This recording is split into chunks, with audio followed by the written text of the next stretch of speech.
9 मरतबा मूसा अलैहिस्सलाम ने कोहे तूर पर मांगा था, मौला तू मुझे दिखा दे अपना जलवा, दिखा दे अपना जलवा।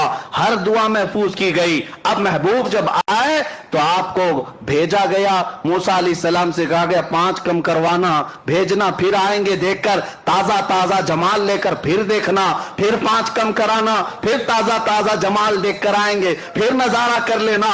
मूसा अलैहिस्सलाम दुआ जो अपनी यहां तूर पर किए थे उसकी इजाबत मेराज की रात मेरे मुस्तफा की नजरों में कर रहे थे।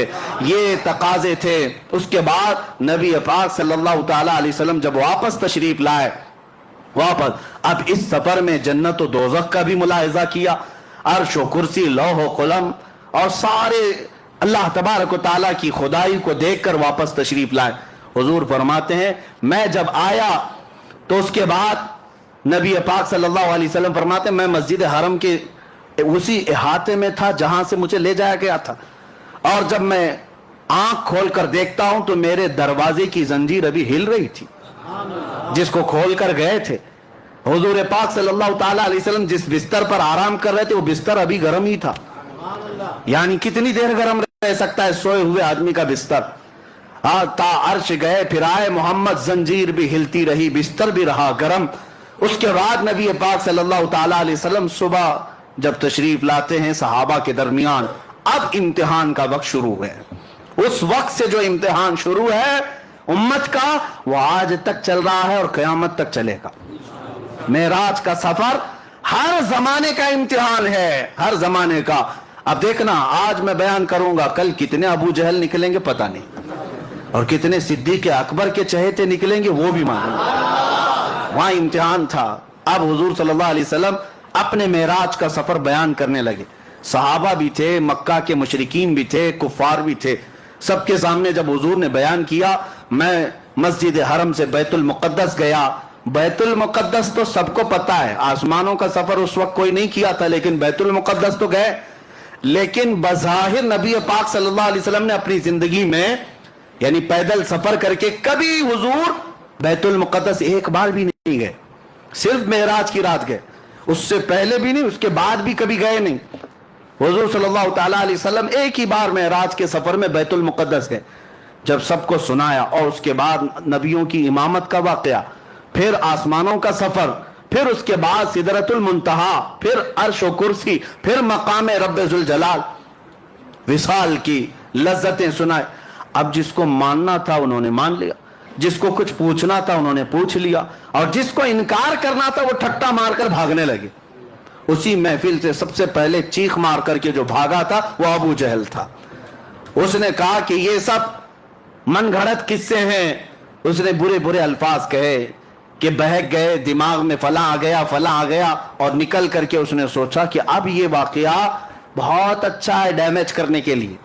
हाँ, लोगों को बताऊंगे देखो ऐसे ऐसे किस्से बयान कर रहे हैं, हो ही नहीं सकता ऐसे। कौन मानता है ऐसे वाकयात को उस जमाने में जब साइंस ही नहीं है, ना कोई रॉकेट है, ना कोई प्लेन है कि उड़ करके चला जाता, कुछ नहीं है। अबू जहल जब बाहर निकला तो सबसे पहले मुलाकात अबू बकर सिद्दीक से ही हुई।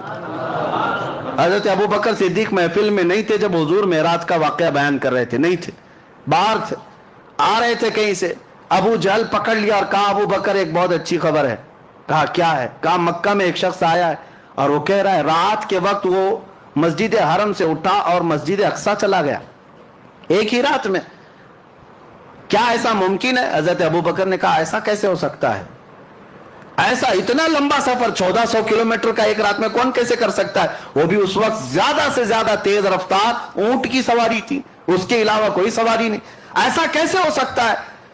तो अबू बकर सिद्दीक ने जैसे ही ये जवाब दिया अबू जहल हंसने लग गया जोर से। हजरत अबू बकर सिद्दीक को शक हुआ, पूछा कौन कह रहा है ये बात, कौन कह रहा है? अबू जहल ने कहा अभी तो सिर्फ मैंने मस्जिद अक्सा तक की बात की, वो तो और आगे की बात कर रहा है।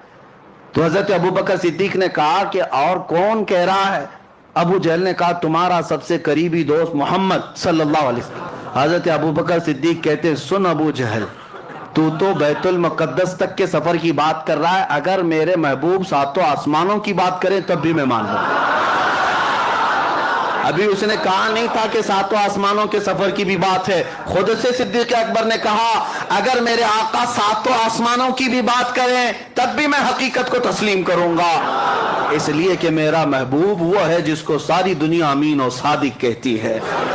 حضرت ابو بکر نے جب یہ کہا تو ابو جہل چہرہ لٹکا کر کے بھاگ گیا اور اس کا کام نہیں ہوا. حضرت ابو بکر صدیق فوراً آئے, مجلس رسول ابھی قائم تھی, حضور صلی اللہ تعالیٰ علیہ وسلم ابھی تشریف فرما تھے, لیکن حضرت ابو بکر جب آئے تو اس وقت تک تو ابو بکر ہی تھے.